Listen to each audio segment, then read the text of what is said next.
The phone rang at 3 a.m. and Dellen knew before he answered that someone he loved was dying. On May 29, 1982, Saturday night bleeding into Sunday morning. His apartment dark except for the green glow of the alarm clock. The phone on the nightstand screaming into the silence. His wife, Rosalie, asleep beside him. Beautiful, young, his new life. His attempt to move forward, to forget. But you don't forget your first real love, you just pretend you have. Dellen's hand reached for the phone, already knowing. The way you know when a phone rings at 3 a.m. that the news will be bad. The way you know in your bones when someone you've loved for 24 years is slipping away from the world. Oui? His voice rough with sleep and dread. Aling. The voice on the other end belonged to Laurent, an old friend. A mutual friend. Someone who knew the history. It's Romy. He didn't need to hear more.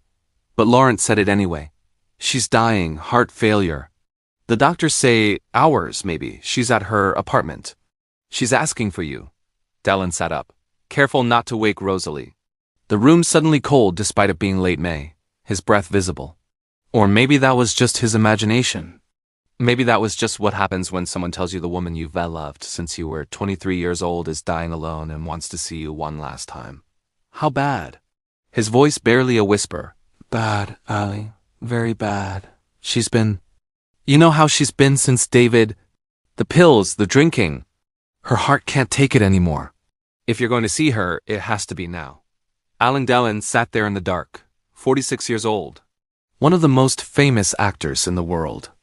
A man who'd played tough guys, killers, soldiers, men who made impossible decisions without hesitation. And he couldn't move. Because next to him, his wife, his new wife, the woman he'd promised a future to, was sleeping peacefully, trusting him, believing in their fresh start. And across Paris, in a small apartment on Rue de la Tourelle, the woman he'd never stopped loving was dying, asking for him, needing him. 24 years of history, an engagement that ended in betrayal, a son they shared, a love that survived breakup, other marriages, decades of distance, and now this, the final moment. The last chance to say, what? Goodbye? I'm sorry, I never stopped? Rosalie stirred beside him, mumbled something in her sleep. Her hand reached out, found his leg, settled there, trusting, innocent, unaware that her husband was being asked to choose between her and a ghost from his past who was still breathing, but not for much longer. Aling? Laurent's voice pulled him back. Are you coming? The question hung in the air. Are you coming? Will you go to her? Will you sit with her while she dies? Will you hold her hand one last time? Will you be the man she's asking for in her final hours? Or will you stay here, in this bed, with this woman, protecting this marriage, choosing the future over the past? 3 seconds. That's how long the silence lasted.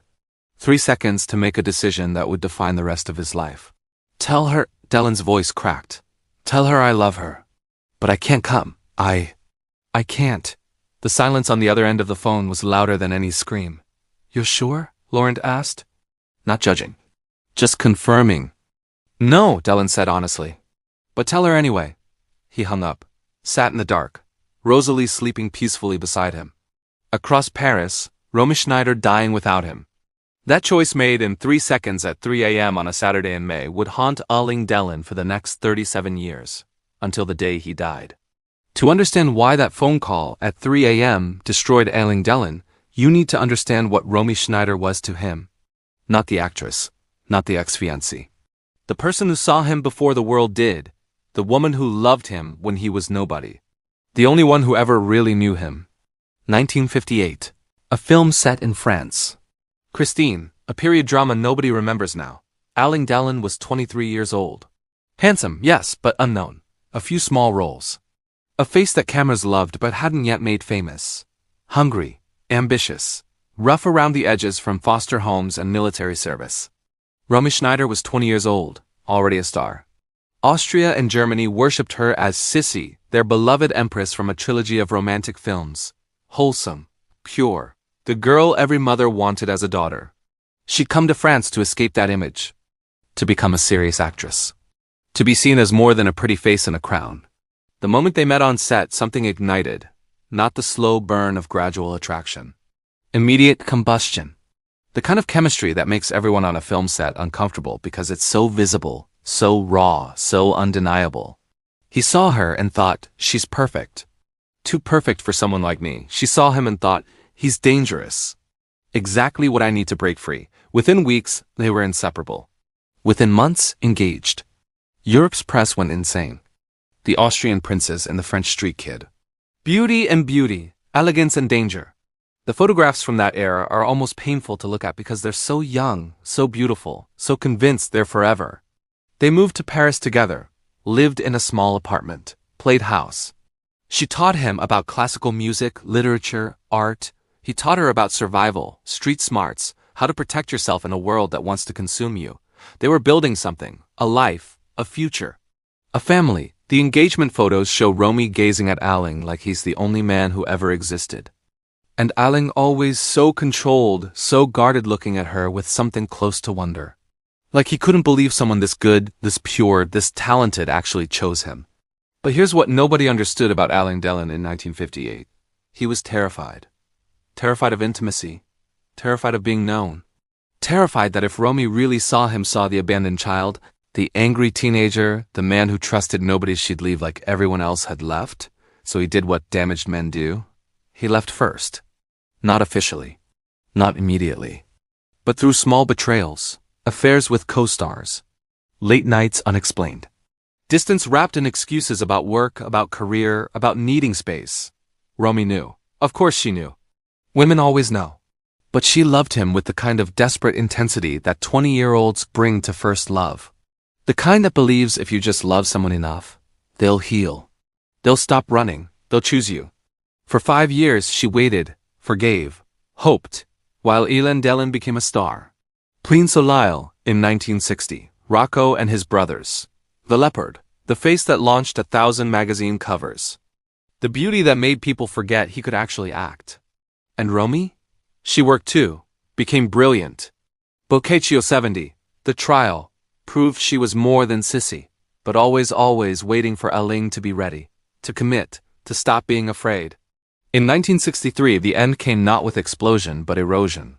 Another affair, another lie. Another moment when Romy realized she was competing with every woman who looked at Alain Delon and wanted him. And she was losing, not because she wasn't enough, because he didn't believe he deserved to be loved. The breakup devastated her. Not clean, messy, painful, public, Europe's perfect couple torn apart. She returned to Germany briefly, lost, broken, trying to understand how the man who looked at her like she was his salvation could destroy them so completely. But what nobody knew, what the press never discovered, was that they never really ended. In 1964, Romy got pregnant. Alain's child. She could have kept it secret. Could have raised the baby alone. Instead, she told him. And Alain Delon, the man who ran from commitment, who sabotaged his own happiness, showed up at the hospital when Anthony was born. He held his son. Looked at Romy, exhausted and beautiful, in the hospital bed. And said the truest thing he'd ever said. I will always love you. I'm just not good at it, she forgave him. Not officially, not publicly. But in the quiet way that real love forgives. They couldn't be together, the damage was too deep, but they couldn't be apart either. So they created something else. A connection that transcended marriage, relationship status, other partners. For the next 18 years, through Romy's marriages to other men, through Alain's relationships with other women, through career triumphs and personal disasters, they remained something, not together, not apart. Bonded by their son, by their history, by the recognition that whatever they had in 1958 was the most real thing either of them would ever feel. They'd meet for dinners, talk on the phone late at night. He'd send flowers on her birthday. She'd watch his films and send notes about his performances. Other people came and went, but Romy and Alain? They were permanent, background radiation. The love that never died, just changed form. Anthony grew up watching his parents love each other from a distance. Watching them fail at being together and fail at being apart. He understood what maybe nobody else did. They were soulmates who met too young, before either knew how to hold on to something precious, without crushing it. And then, in July 1981, everything that had been broken between them shattered into something unfixable. Their son David, Romy's child with her second husband, died. 14 years old. Climbing a fence, impaled on iron spikes. Dead before the ambulance arrived, and Romy Schneider's slow death began. July 5, 1981, Sunday afternoon.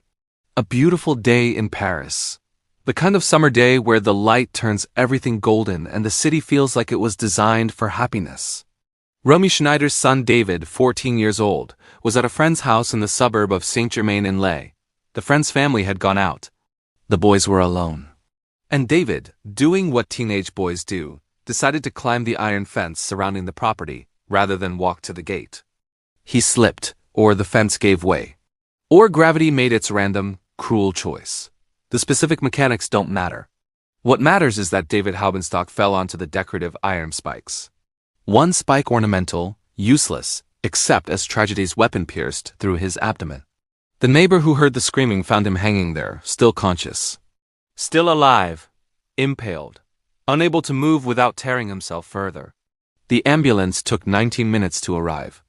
19 minutes of a 14-year-old boy looking down at the iron spike through his body, knowing exactly what was happening to him.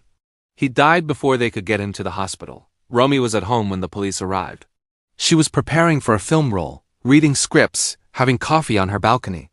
Living a normal Sunday, the last normal moment of her life.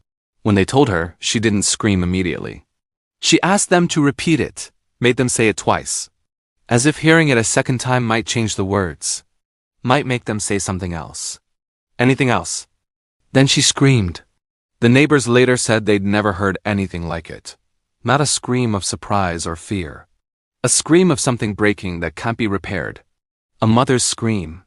The sound a human makes when their reason for existing is ripped away. Alain Delon received the call an hour later. He was in Switzerland, filming. He left immediately. Didn't finish the scene. Didn't pack properly. Just got to Paris as fast as possible because even though David wasn't his biological son, even though he and Romy weren't together, he understood what this meant. He found her at the hospital, sitting in a chair in the hallway, staring at nothing, not crying anymore, just empty. A photograph of a person with the person removed. He knelt in front of her, took her hands. They were ice cold despite the summer heat. "Romy," he said quietly. She looked at him, through him. "He called me Mama this morning. He never calls me that. Only Maman, but today he said, Mama. Like he knew." Delon had no words. There are no words. He just pulled her against his chest and held her while she fractured into pieces that would never fit back together correctly. The funeral was small, private. David's father, Romy's second husband, was there, destroyed. Anthony was there, 18 years old, losing his half-brother.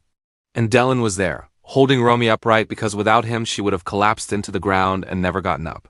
At the graveside, as they lowered the small coffin, Romy made a sound. Not a scream this time, something worse. A moan, low, inhuman, the sound of a mind beginning to break under weight it was never designed to carry.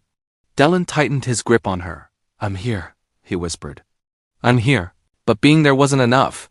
Because for the next 11 months, everyone who loved Romy Schneider watched her die in slow motion and couldn't stop it. She stopped eating. Not dramatically, just forgot. Food became irrelevant when your child is dead. She dropped 20 pounds in 6 weeks. Her face, that beautiful face that had been sissy, that had launched 1,000 covers, became gaunt, haunted. The face of someone being eaten from the inside. The pills started as prescription. Doctors gave them freely in 1981 France.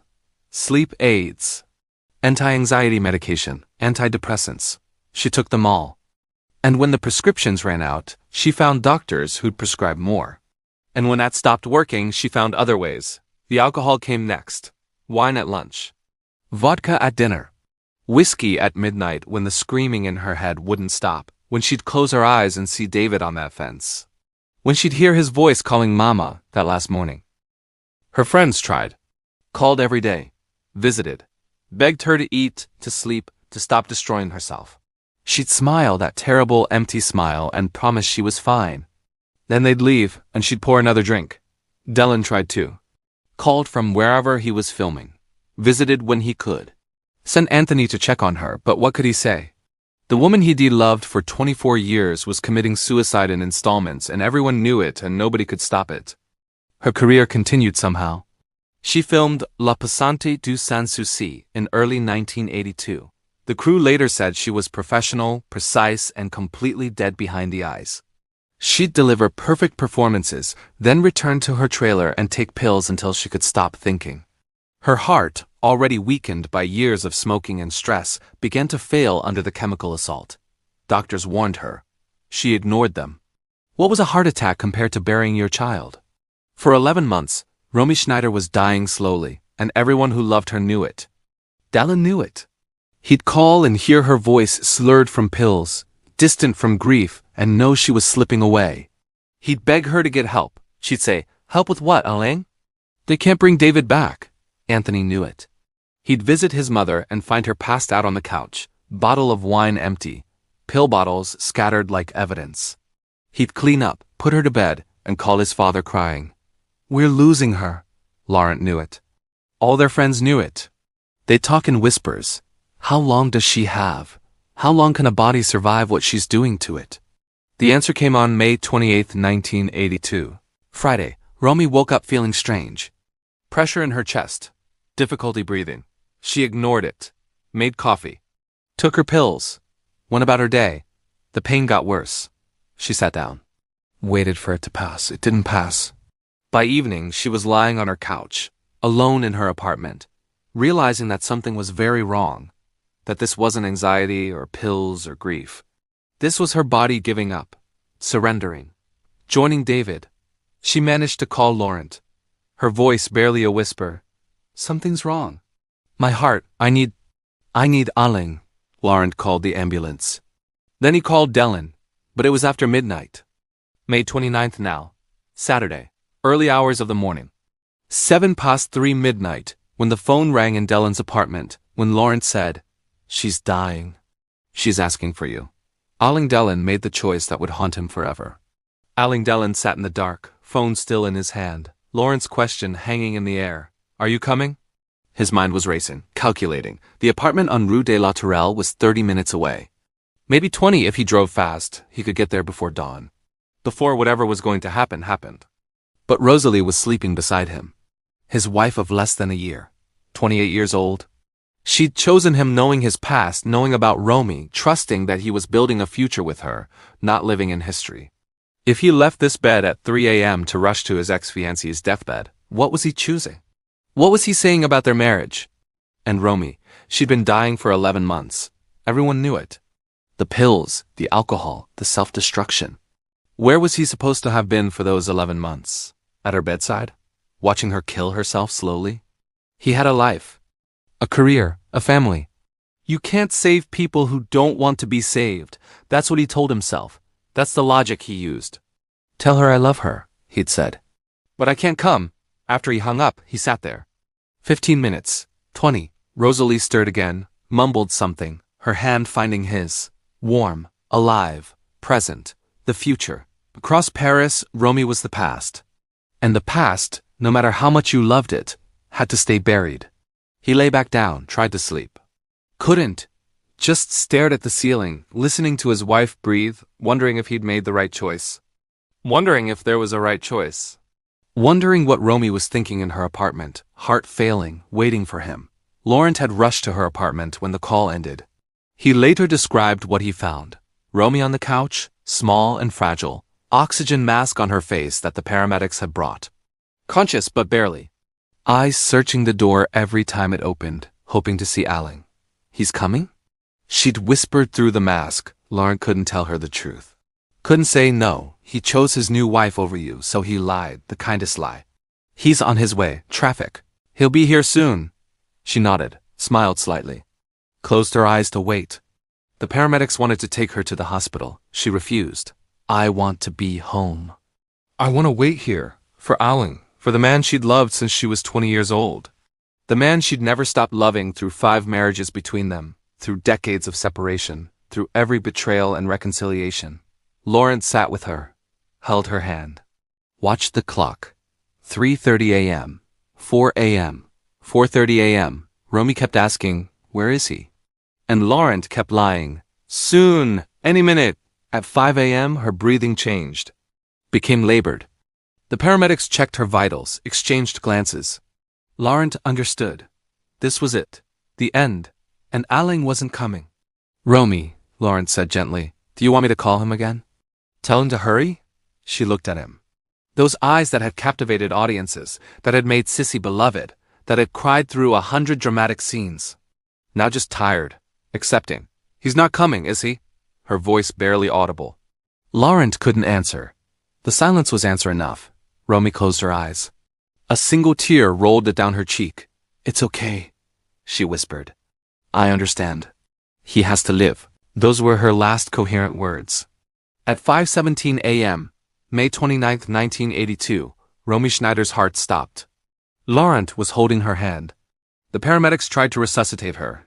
Failed. She was gone. She died alone, waiting for a man who chose not to come. Laurent sat there for 10 minutes, numb, angry, devastated. Then he picked up the phone and dialed Dellen's number. It rang 4 times. Dellen answered immediately, voice tight. Yes? She's gone, Aling. Lauren's voice was flat, empty. 5:17. She waited for you. She died waiting. The silence on the other end lasted 10 seconds. Then a sound. Not a word. A sound, something breaking, like glass shattering, like a man's soul cracking in real time. No, Dellen's voice, small, childlike. No, I was going to call her in the morning. I was going to visit later. I just needed to. I thought I had time, but you never have time. That's the lesson. That's what Dellen learned at 5:30 a.m. on a Saturday in May. You think you have time. You think you can wait until it's convenient, until it won't hurt your current life, until you're ready. But death doesn't wait for you to be ready. She asked for you, Lawrence said. Not cruel. Just factual. Until the end. She wanted you there. Dellen made that sound again, the sound of something fundamental breaking. Rosalie woke up, saw her husband on the phone, his face destroyed. Aling? What's wrong? He couldn't answer her. Couldn't explain that the woman he'd loved for 24 years had just died alone because he chose comfort over courage. Chose the easy decision over the right one. He hung up the phone, got out of bed, walked to the window. Paris waking up, the sun rising. A beautiful day beginning, and Romy Schneider dead. Because he didn't go. In that moment, standing at the window, Aling Dellen realized what he'd done. Not the abstract. I made a choice. The concrete. I let her die alone when she asked for me. Some mistakes you live with. This one would live with him. The funeral took place 4 days later. June 2nd, 1982. A small cemetery outside Paris. Private ceremony. Family and close friends only. The press kept at a distance by police barriers. Aling Dellen arrived late. Not intentionally. He'd been sitting in his car outside the cemetery for 20 minutes, unable to make himself walk through the gates. Unable to face what he'd done, what he hadn't done. When he finally entered, the service had already begun. People turned to look, some with sympathy, some with judgment. Everyone knew he hadn't gone to her when she called. Laurent had told people. Not maliciously, just factually. She died asking for him. He didn't come. Dellen walked to the front.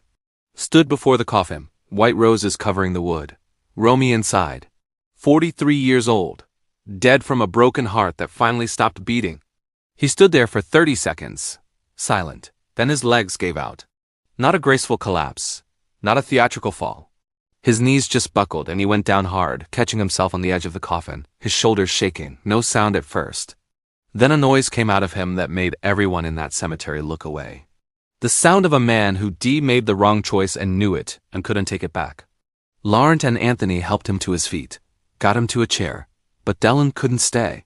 Couldn't sit through the service. Couldn't listen to people talk about Romy's talent, her beauty, her tragic life. He stood up, walked out, got in his car and drove away before they lowered her into the ground. He didn't attend the burial. Couldn't watch them put her in the earth. Couldn't finalize it. As long as he didn't see it, maybe it wasn't completely real, but it was real. And for the next 37 years, Aling Dellen would carry that decision like a stone in his chest. The interviews started almost immediately. Journalists asking about Romy, about their relationship, about her death. And Dellen, who was usually so controlled, so guarded about his private life, couldn't stop talking about her. She was the love of my life. I made many mistakes with her.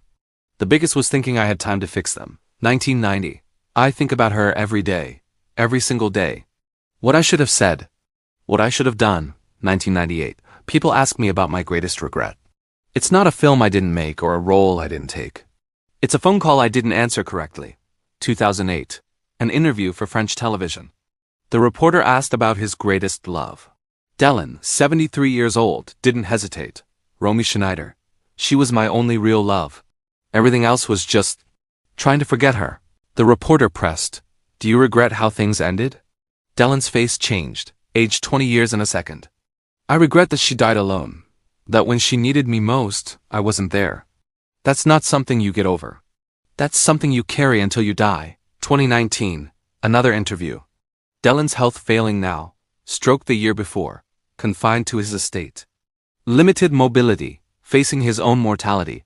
The question came again, as it always did. If you could change one thing in your life, what would it be? May 29, 1982, Dylan said immediately. 3 in the morning, a phone call. I would go. I would get in the car and I would go to her. I would hold her hand. I would tell her I'm sorry. I would be there when she died instead of letting her die alone thinking I abandoned her. His voice broke. She waited for me. Lauren told me. She kept asking, where is he? And I was in bed with my wife, choosing comfort over courage. Choosing my new life over the woman who'd loved me for 24 years. That choice 3 seconds long has haunted every day since. August 18, 2024. Aling Dylan died at his estate in Douchy. 80 years old. Surrounded by his children. His last days were quiet. Peaceful, they said. But his children later revealed that in his final hours, confused by medication and age, he kept calling for someone. Not them. Not his wives. Not his friends. Romy, he'd whisper, I'm sorry, I'm coming now. Wait for me. 42 years after he didn't go to her. 42 years of carrying that choice. And in the end, facing his own death, it was her name on his lips. Her forgiveness he was seeking. Some choices you make in 3 seconds at 3 a.m. last 37 years. Last a lifetime. Last until you take your final breath, still apologizing for them. Aling Dylan loved many women. Married some. Had children with others. But he only loved one woman completely. And when she needed him most, he chose safety over love. He spent the rest of his life knowing it. Regretting it. Unable to fix it. Love doesn't end when people do. It continues. Transforms. Becomes the ghost that lives in every quiet moment. Becomes the question that echoes in the dark. What if I'd gone? What if I'd chosen differently? Dylan knew the answer. He'd lived it for 42 years. Some decisions haunt you forever. Not because they were wrong or right, but because you can never know what would have happened if you'd chosen the other path. And that uncertainty, that what if, that's what lives with you. That's what you carry until you die, still whispering her name. Ask yourself, if someone you loved called at 3 a.m. and asked for you, would you go? Or would you spend the rest of your life wondering what you missed in those final hours?